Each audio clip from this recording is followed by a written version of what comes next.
Hello အားလုံးပဲမင်္ဂလာပါ MITDC ရန်ကုန်ကွန်ပျူတာသင်တန်းကျောင်းကနေကြိုဆိုလိုက်ပါတယ်ညီမခုနှစ်ရှင်းပြမဲ့သင်ခန်းစာကတော့ Adobe Photoshop CC 2021ထဲမှာ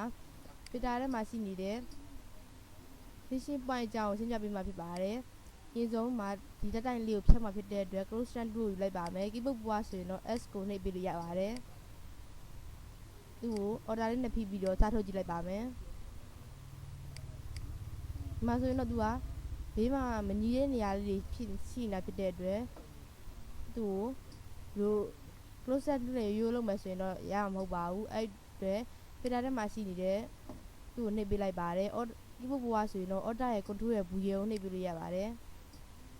ဒီမှာဆိုရင်တော့ဒီလေးတောင်ကွက်လေးတစ်ခွက်ကိုယူလိုက်ပါတယ်သူ့ကိုအနိကကြည့်ကျင်တယ်ဆိုရင်တော့ keyboard ပေါ်က control ရဲ့ plus ရဲ့ကိုနှိပ်ပေးလိုက်ပါ mouse နဲ့ click ချလိုက်ပါမယ်သူ့ကိုစောင်းနေတော့စောင်းနေတဲ့အတိုင်းလေးပဲတွက်သွားပြရမှာဖြစ်ပါတယ်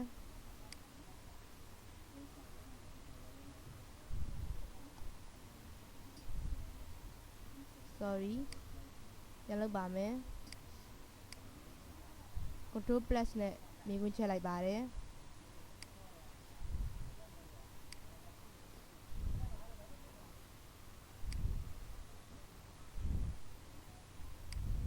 ဒီလိုလေးတော့ခွက်လေးရလာပြီဆိုရင်တော့ဒီမှာဒီမြားလေးယူလိုက်ပါတယ်သူ့ကိုမိမိလိုသလိုနေရာလေးချပေးလို့ရပါတယ်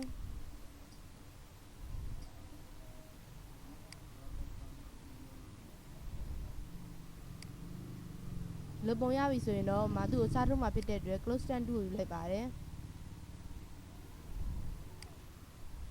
order လေးနဲ့ဖိပြီးတော့ click ချလိုက်ပါတယ်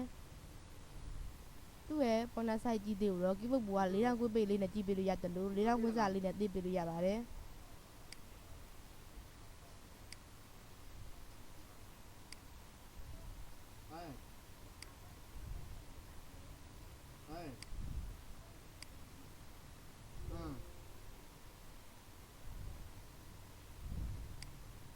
close up နဲ့ချောတဲ့အခါမှာတော့အနိကလေးကြည့်ပြီးချောပေးပါ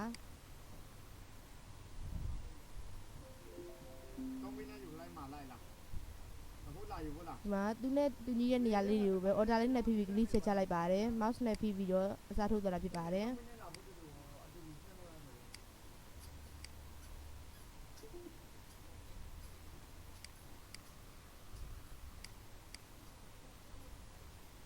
သူ့ရဲ့ corner side ကိုလည်းမိမိလိုဒီလိုထားပေးလို့ရပါတယ်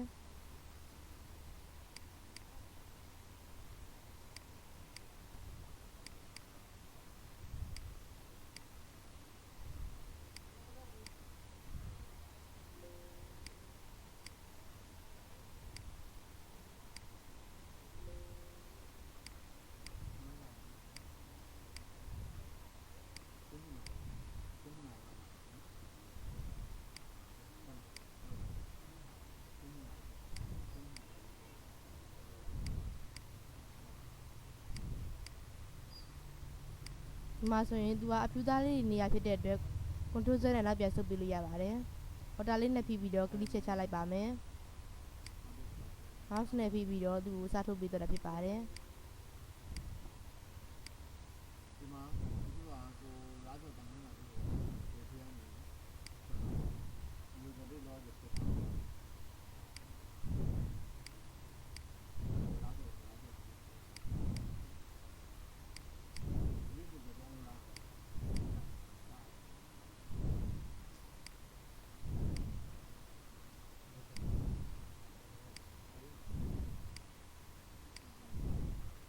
လူပုံလေးရပြီဆိုရင်တော့ okay လေးကိုနှိပ်ပေးလို့ရတယ်လို့ keyboard ပေါ်က enter ခောက်ပေးလို့ရပါတယ်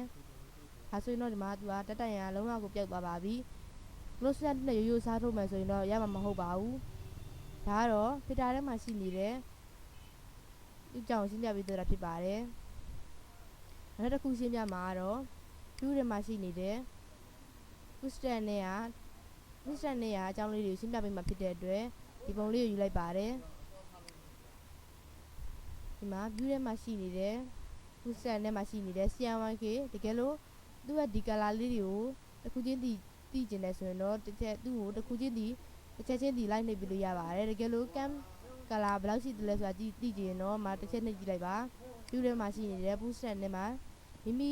သိချင်တဲ့အရာလေးတွေကို click ချက်နှိပ်ပြီးတော့ကြည့်ပေးလို့ရပါတယ်ဒီမှာဆိုရင်တော့ view ထဲမှာရှိနေတဲ့ working black အရာအနှစ်ရောင်ကဘယ်လောက်ရှိတယ်လဲဆိုတာသိချင်ရင်တော့ဒီမှာ click ချက်နှိပ်ပြီးတော့ကြည့်ပေးလို့ရပါတယ်ဒါကတော့ CMYK နဲ့လုပ်ပေးတော့တာလုပ်ထားတာဖြစ်ပါတယ် CMYK နဲ့လုပ်ထားတာဖြစ်တဲ့အတွက်သူကဒီမှာဒီမှာဆိုရင်တော့သူကအရောင်လေးတွေမှိန်သွားတာကိုတွေ့ရပါတယ် view ထဲမှာရှိနေတယ်ပင်ကိုပြန်လို့ကျင်နေဆိုရင်တော့ working CMYK ပြန်ပြီးတော့နှိပ်ပေးလို့ရပါတယ်ဒါဆိုရင်တော့ပင်ကိုပြန်ဖြစ်သွားပါပြီဒီမှာသူ့ကိုလည်းအမှန်ဖြုတ်ပေးရပါမယ်ဒါဆိုရင်တော့ဒီမှာသူကအရောင်စူစူတောက်လေးပါ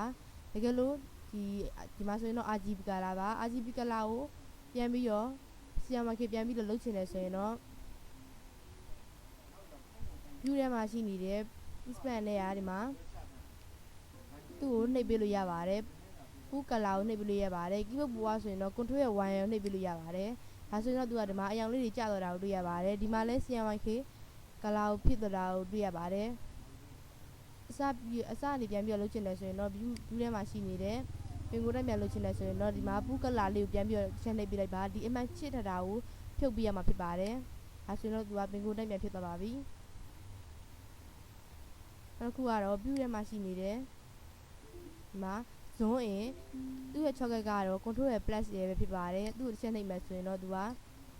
ပို့ပြီးတော့ကြီးလာတာကိုတွေ့ရပါတယ်ဒီမှာ zoom tool လေးကိုယူပြီးတော့ဒီမှာ plus ပုံစံလေးပေါ်ပြီးတော့တစ်ချက်နှိပ်ပြီးတော့ကြီးသွားတာနဲ့အတူတူပါပဲနောက်တစ်ခုကတော့ view ထဲမှာရှိနေတဲ့ zoom out keyboard ပေါ်ကဆိုရင်တော့ control ရဲ့ minus နဲ့နှိပ်ပြီးလို့ရပါတယ်ဒီ zoom tool လေးကိုယူပြီးတော့ဒီနားလေးမှာ minus ပုံစံလေးကိုနှိပ်ပြီးတော့တစ်ချက်နှိပ်ကြည့်မယ်ဆိုရင်လည်းအတူတူပါပဲသူနဲ့ plus ပုံစံလေးပြန်ပြီးလုပ်ချင်တယ်ဆိုရင်တော့သူ့ကို plus ပုံစံနဲ့ပြန်ပြီးတော့လုပ်ပေးရပါတယ် mouse ရဲ့အလယ်ကောင်က wheel လေးနဲ့လည်းလုပ်ပေးလို့ရပါတယ် view ထဲမှာရှိနေတယ်ဒီမှာ face on screen ကတော့သူ့ရဲ့ keyboard ကတော့ control ရဲ့ O ရဲ့ပဲ control ရဲ့ 0 ရဲ့ပဲဖြစ်ပါတယ်သူကတော့ screen နဲ့အပြည့်ပေါ်လာတာဖြစ်ပါတယ် view ထဲမှာရှိနေတယ်ဒီမှာဆိုရင်တော့ view ထဲမှာရှိနေတယ်ဒီမှာတရားခိုင်တော့ control sorry view ထဲမှာရှိနေတယ်ဒီမှာတရားခိုင်တော့ keyboard ပေါ်ကဆိုရင်တော့ control ရဲ့ control ရဲ့ 1 ကိုနှိပ်ပြီးလို့ရပါတယ်ဒါဆိုရင်တော့သူကဒီမှာတရားခိုင်တော့ပဲသူကဖော်ပြပေးသွားတာဖြစ်ပါတယ် view ထဲမှာရှိနေတဲ့200ခိုင်တော့ဆိုရင်တော့မှာသူကပို့ပြီးတော့ကြီးလာတာကိုတွေ့ရပါတယ်print size ကိုနှိပ်မယ်ဆိုရင်တော့ဒီမှာသူက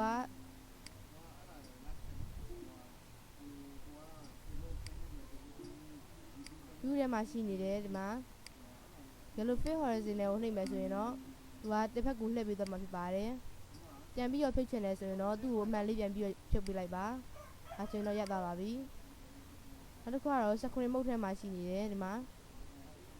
သူကတော့ဒီ Sala screen mode ကိုရွေးပေးထားတာဖြစ်တဲ့အတွက်ညီမတို့ကဒီမှာအကုန်လုံးပေါ်ပေးသွားတာဖြစ်ပါတယ် view ထဲမှာရှိနေတဲ့ screen mode ထဲမှာတကယ်လို့ full screen mode menu bar ကိုနှိပ်မယ်ဆိုရင်တော့ဒီမှာသူက menu လေးတွေကိုဖြောက်ပေးသွားတာဖြစ်ပါတယ်တကယ်လို့ပုံမှန်တိုင်းပြန်လို့ကျင်တော့ screen mode ထဲမှာရှိနေတဲ့သူ့ကိုအမှန်လေးပြန်ပြီးဖြုတ်ပေးလို့ရပါတယ်အခုကတော့ view ထဲမှာရှိနေတဲ့ screen mode တွေက full screen mode ကိုနှိပ်ပြီးမယ်ဆိုရင်တော့ဒီမှာသူကဒီမှာရေးပေးထားပါတယ်သူ့ကိုနှိပ်လိုက်မယ်ဆိုရင်တော့ menu bar တွေကိုသုံးလို့ရမှာမဟုတ်တော့ပါဘူးသူ့ကိုပုံမှန်တိုင်းပြန်လို့ကျင်နေဆိုရင်တော့ F သို့မဟုတ် S ကိုနှိပ်ပေးလို့ရပါတယ်သူ့ကိုနှိပ်လိုက်ပါမယ်မိကိုတိုင်းပြန်လို့ကျင်နေဆိုရင်တော့ ESC S ကိုနှိပ်ပေးလို့ရပါတယ်ဒါဆိုရင်တော့သူကပုံမှန်တိုင်းပြန်ဖြစ်သွားပါပြီတကယ်လို့ဒီ menu bar လေးတွေကိုတကယ်အကုန်လုံးဖြောက်ချင်တယ်ဆိုရင်တော့ keyboard ပေါ်က tab key ကိုခုန်နှိပ်ပေးလို့ရပါတယ်ဒါဆိုရင်တော့သူကဒီမှာတက်သွားပါပြီနောက်တစ်ခုဒါကတော့ filter ထဲမှာ sorry view ထဲမှာရှိနေတဲ့ဒီအကြောင်းလေးတွေကိုရှင်းပြပေးတာဖြစ်ပါတယ်နောက်တစ်ခုရှင်းပြမှာကတော့ဒီဆုံးပုံလေးတွေသွားယူလိုက်ပါမယ် open နဲ့ပုံလေးတွေယူလိုက်ပါမယ်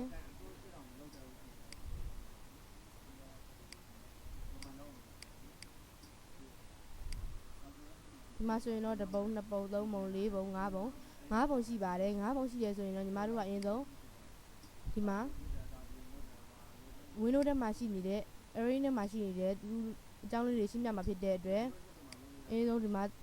window ထဲမှာရှိနေတဲ့ array ထဲမှာရှိနေတဲ့သူကတော့ပထမဦးဆုံးသူ့ကိုတစ်ချက်နှိပ်ကြည့်လိုက်ပါမယ်ဒါကတော့ဒီမှာတစ်ခုချင်းစီကိုလုပ်ပေးသွားတာဖြစ်ပါတယ်ဒေါင်းလိုင်းလေးတွေဖြစ်အောင်လုပ်ပေးသွားတာဖြစ်ပါတယ် window ထဲမှာရှိနေတဲ့ array ထဲမှာရှိနေတဲ့ tip or horizontal ကိုနှိပ်မယ်ဆိုရင်တော့သူကတစ်ချမ်းစီကိုအကုန်လုံးကို horizontal ဒေါင်းလျှက်လိုက်ဖြစ်အောင်လုပ်ပေးသွားတာဖြစ်ပါတယ် window ထဲမှာရှိနေတဲ့ array ထဲမှာရှိနေတဲ့ two horizontal ဆိုရင်တော့နှစ်ခုပဲသူက horizontal အလျှက်လိုက်ဖြစ်ပေးသွားတာဖြစ်ပါတယ် window ထဲမှာရှိနေတဲ့ array ထဲမှာရှိနေတဲ့ two vertical နှိပ်မယ်ဆိုရင်တော့သူကနှစ်ခုပဲဒေါင်းလိုက်ဖြစ်ပေးသွားတာဖြစ်ပါတယ် window ထဲမှာရှိနေတဲ့ array ဒီအောက်ကဟာတွေကလည်းအတူတူပါပဲတကယ်လို့သူ့ကိုပင်ကိုတိုင်းပြန်ပြီးလိုချင်တယ်ဆိုရင်တော့သူ့ကိုနှိပ်ပြီးလို့ရပါတယ်ဒါဆိုရင်တော့သူကဒီမှာပင်ကိုတိုင်းပြန်ဖြစ်သွားပါပြီဒါကတော့ window ထဲမှာရှိနေတဲ့ array ထဲမှာရှိနေတဲ့သူ့အကြောင်းလေးတွေရှင်းပြပေးသွားတာဖြစ်ပါတယ်ဒီထဲမှာဆိုရင်တော့ window ထဲမှာရှိနေတဲ့ workspace ထဲမှာရှိနေတဲ့ဒီမှာ 3D ကိုနှိပ်မယ်ဆိုရင်တော့သူကဒီမှာ 3D နဲ့ပတ်သက်တဲ့ဘောက်လေးတွေကြာလာမှာပဲဖြစ်ပါတယ်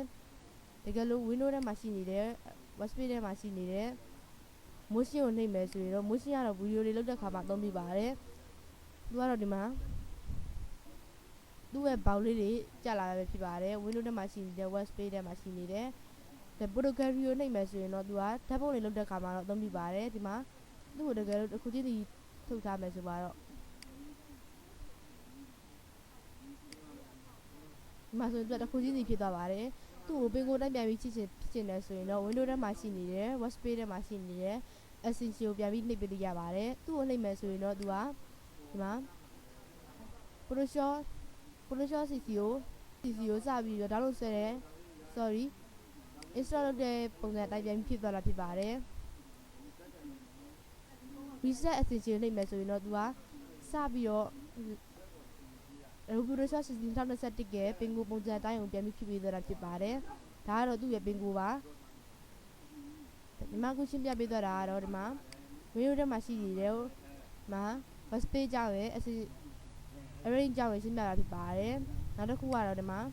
view ထဲမှာရှိနေတဲ့ဒီမှာအင်းဆုံးသူ့ကိုအင်းဆုံး color လေးတွေတစ်ခုချကြည့်လိုက်ပါမယ် color လေးချမယ်ဆိုရင်တော့ဒီမှာဒီ ruler ဘန်းလေးရတယ်ပြီးတော့ယူပေးရတာဖြစ်ပါတယ်တကယ်လို့ဒီ color လေးတွေဖျောက်ချင်တယ်ဆိုရင်တော့ဒီ color လေးတွေဖျောက်ချင်တယ်ဆိုရင်တော့ဒီမှာ clear guide ဆိုတာလေးနှိပ်ပေးလို့ရပါတယ်တကယ်လို့သူ့ကိုပြန်ပြီးတော့ရွှေ့ချင်ဒီ color လေးတွေရွှေ့ချင်တယ်ဆိုရင်တော့ move tool လေးကိုယူထားပေးရပါမယ်ဒီမှာပုံစံလေးတစ်ခုပြောင်းသွားပြီဆိုရင်တော့သူ့ကိုရွှေ့ပေးလို့ရပါတယ်မိမိလိုဒီလိုနေရာလေးတွေကိုချပေးလို့ရပါတယ်ဒါဆိုရင်တော့သူကပြန်ပြီးတော့ဒါတွေကိုမလိုတော့ဘူးဆိုရင်တော့ဒီမှာဖြစ်စရာမလိုပဲနဲ့သူအပေါ်လေးကိုပြန်ပြီးတင်ပေးလိုက်ပါဒါဆိုရင်တော့သူကပြတ်သွားပါပြီထပ်ပြီးလိုချင်တယ်ဆိုရင်လည်းဒီမှာမိမိလိုဒီလိုလုပ်ပေးလို့ရပါတယ်တကယ်လို့ဒီမှာမလိုချင်ဘူးဆိုပါတော့ new အသစ်လေးတွေယူချင်တယ်ဆိုရင်တော့ new guide ကိုနှိပ်ပေးလို့ရပါတယ်ဒီမှာတော့မိမိလိုဒီလောက်ထည့်ပေးလို့ရပါတယ်900ခါလုံးထားလိုက်ပါမယ် vertical ရေးပေးလိုက်ပါမယ် okay ကိုနှိပ်ကြည့်လိုက်ပါမယ်အင်းဆုံးဒီ color လေးတွေရောဖျောက်ပေးထားလိုက်ပါမယ် clear guide လုပ်လိုက်ပါမယ် view ထဲမှာရှိနေတဲ့ new guide ကိုနှိပ်ပေးလိုက်ပါမယ် vertical နှိပ်ကြည့်လိုက်ပါမယ် okay ကိုနှိပ်ကြည့်လိုက်ပါမယ်ဒါဆိုရင်တော့မရပါဘူး view ထဲမှာရှိနေတဲ့ new guide 50ရာခိုင်နှုန်းထားကြည့်လိုက်ပါမယ် vertical ရေးပေးလိုက်ပါမယ် okay ကိုနှိပ်ကြည့်လိုက်ပါမယ်ဒါဆိုရင်တော့သူက50ရာခိုင်နှုန်း color လေးကြောက်ရလာတာပဲဖြစ်ပါတယ်သူ့ကိုနေရာချခြင်းလဲဆိုရင်တော့ဒီမှာထပ်ပြီးတော့မိမိလိုဒီလိုဆွကြည့်ပေးရပါတယ်ထပ်ပြီးတော့သူ့ကိုဒီမှာသူ့ကိုတကယ်လို့မရွှေ့ကြည့်ဘူးဆိုပါတော့ဒီ color လေးတွေကိုမရွှေ့ကြည့်ဘူးဆိုရင်တော့ဒီမှာ log guide ဆိုတာလေးနှိပ်ပေးရပါမယ်ဒါဆိုရင်တော့သူကဘလို့ပဲရွှေ့လို့ရမှာမဟုတ်ပါဘူးဘလို့ပဲလုပ်ရမှာမဟုတ်ပါဘူးဘာကြောင့်လဲဆိုတော့သူ့ကို log guide လုပ်ပေးထားလို့ပါ log guide မှာအမှန်လေးပြန်ဖြုတ်လိုက်မယ်ဆိုရင်တော့မိမိတို့ဒီလိုရွှေ့လို့ရပါပြီသူ့ကိုဖြစ်ချင်တယ်ဆိုရင်တော့ဒီမှာ clear guide ကိုနှိပ်ပေးလို့ရပါတယ်ကျတော့ဒီ ruler ဘားတန်းလေးဖြောက်ချင်တယ်ဆိုရင်တော့ view ထဲမှာရှိနေတဲ့ ruler စာလေးကိုအမှန်ဖြုတ်ပေးလိုက်ပါဒါဆိုရင်တော့သူက ruler ဘားတန်းလေးပြောက်သွားပါပြီ keyboard ပေါ်ဆိုရင်တော့ control ရဲ့ R ကိုနှိပ်ပေးလို့ရပါတယ် control ရဲ့ R နဲ့ ruler ဘားတန်းလေးဖြောက်လို့ရတယ်လို့ပြန်ခေါ်ချင်တယ်ဆိုရင်လည်း control ရဲ့ R ကိုနှိပ်ပေးလို့ရပါတယ်